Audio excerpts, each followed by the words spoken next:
I always played with makeup when I was a kid. In fact, my mom used to throw out makeup because she thought I wasn't old enough, and it's funny because she always asked me to do her makeup now. But I worked at a counter when I was 19, and that just kind of gave me a taste for doing it all the time, and I'd say I've been doing it on set, on and off for about 10 years now. I had a corporate job with Carol's Daughter, which is an amazing beauty brand. I was a marketing director there for 5 years. I learned so much about all aspects of beauty and a lot about hair care and skin care, and it was fun because I also got to work on shoots with them, so that was nice.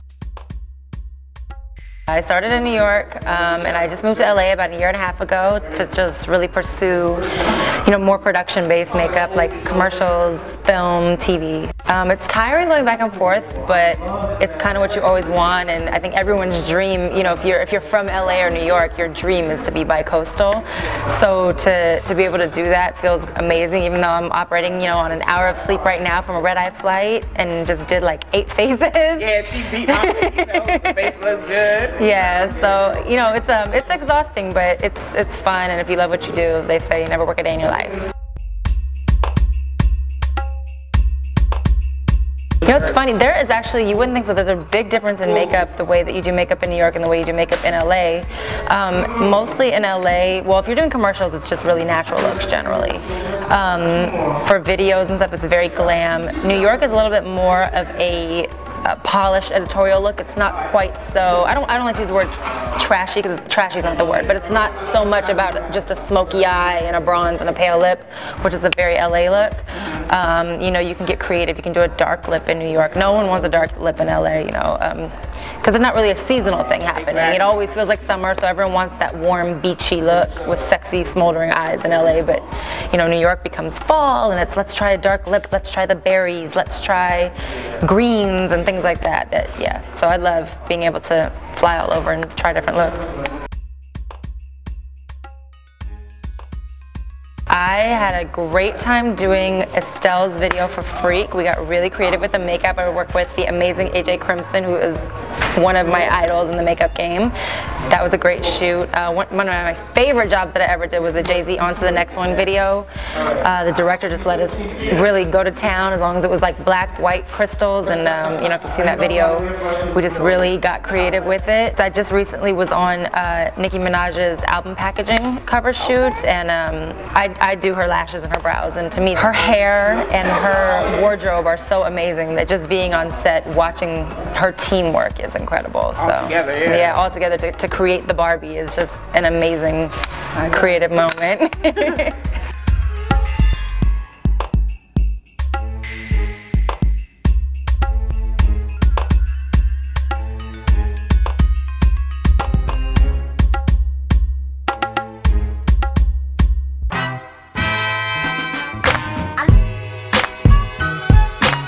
For fall makeup looks, my #1 tip is changing your cheek color. People, as I said, it's kind of like that difference between the New York and LA and no seasons. That summertime look is very bronzy and glowy, and when you're transitioning into fall, people oftentimes have a problem letting go of the bronzer that they've been kind of piling on in the summer, and it can look really harsh in the fall, especially in a climate that does have a fall season. You look really weird when you're overly tan in October, and it's it's hard because it's hard to, even for me, especially now living in LA, it's really hard for me to let go of the bronzer. But just being able to transition more into like deeper plums, berries, and it'll warm your cheek up without you looking baked in October.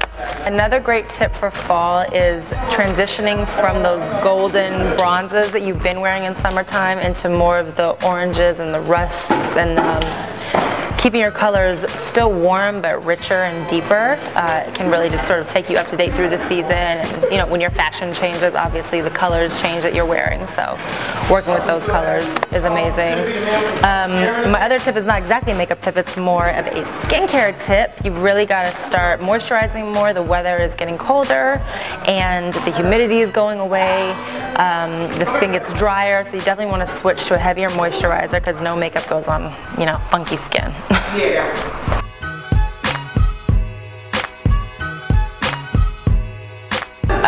The quick on-the-go face, you know, I just can't go outside without it, is you just have to have concealer on. You know, you just look exhausted and worn out if you don't put some concealer on, so just dab it around the eyes, any pimples, etc. Tint and moisturizer is an amazing shortcut.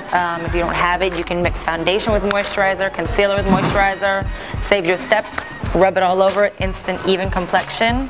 Mascara opens the eyes immediately if you don't have time for shadow and liner, etc. Just the mascara will, you know, bring some direction and depth and opening to your eyes. And lip gloss, and you can do that running out the door.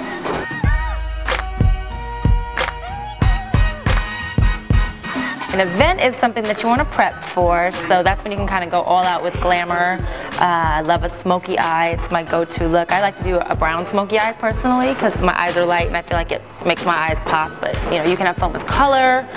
You can pretty much do a smoky eye with any type of shade. A bold lip is amazing at night. You don't really want to do a bold lip and a smoky eye. That can be a little intense, so it's either a smoky eye and maybe a light nude lip, or a really beautiful clean eye with a great glamour cat liner, almost Marilyn Monroe, think like that, or Jean Harlow, and then like a deep red berry plum lip, depending on your skin tone, can look beautiful and glamorous at night.